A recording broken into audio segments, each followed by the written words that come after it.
This is Australia's healthcare system. Australia, with a population of 24 million people as of the year 2016, has a combined model of healthcare coverage using Medicare, which is available to all citizens, in addition to the option to purchase private health insurance. Medicare, which is the universal coverage in Australia since 1984, is mandatory for all citizens, permanent residents, refugees, and citizens from other countries with a reciprocal health agreement with Australia. Medicare is funded by a tax or levy of about 1.5% from income, or 2.5% of income from a family that is over certain income limits that does not purchase private health insurance. Medicare covers all of the public hospital costs, some other services such as doctor visits or therapy, and medication discounts through the Pharmaceutical Benefit Scheme, or PBS. The Medicare Benefits Schedule, or MBS, outlines all healthcare services that are fully covered or partially covered by the government, and healthcare professionals are responsible for updating and adding to that benefit schedule during regular reviews. Private health insurance can be purchased privately from individuals, and there are two types to consider. There's hospital cover, and then there's extra cover. Hospital cover covers up to all of the hospital costs for a private patient or in a private hospital. An extra cover will cover some non-medical expenses that are not normally covered by the universal Medicare coverage, such as dental care. People might also be eligible for a rebate from the government to help with the cost of the purchase for private health insurance. It depends on their income.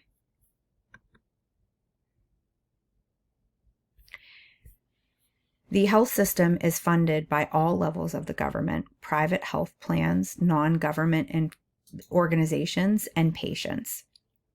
Healthcare spending is about 10% of the gross domestic product, meaning that about $1 out of every $10 spent in Australia goes to healthcare.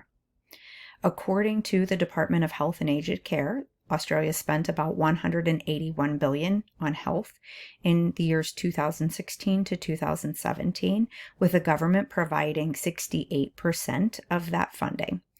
That government spending is further broken down to about 41% from the Australian government and about 27% from the state and territory governments. Public hospital funding is shared between Australian government, state, and territory governments. Community health services are funded solely by the state and territory governments.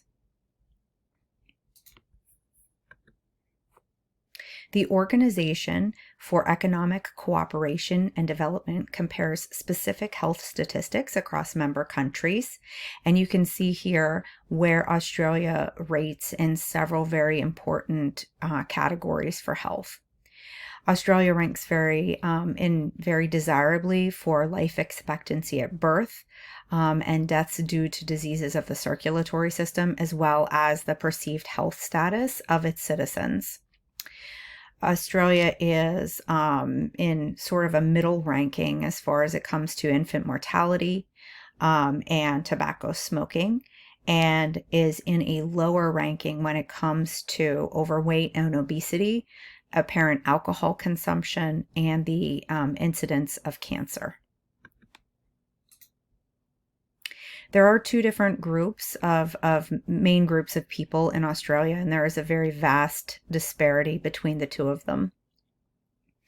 Non-Indigenous Australians tend to benefit more and have better health outcomes than Indigenous Australians.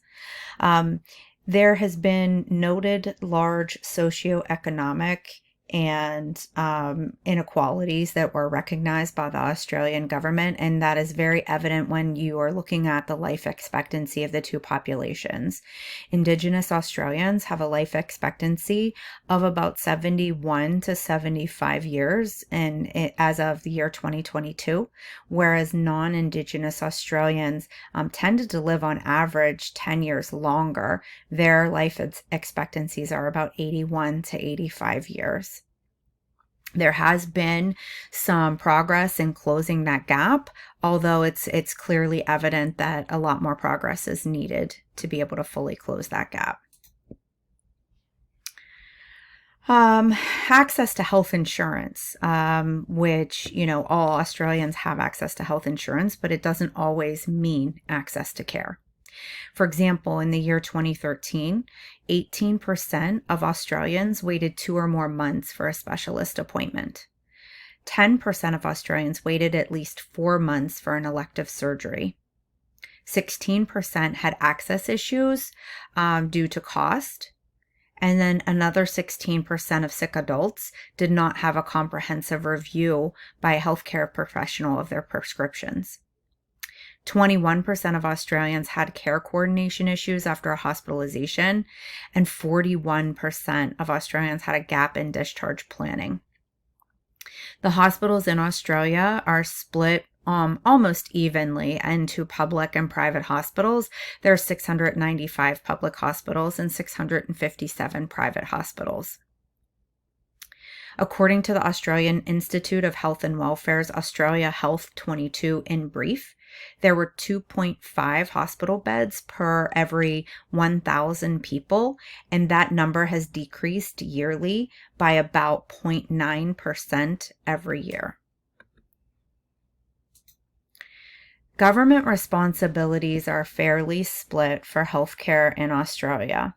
The main Australian government is responsible for broad things such as the Medicare and pharmaceutical benefits schedule, regulation of private insurance, subsidizing aged care, funding medical research, the purchase of vaccines for the country, and funding veterans care.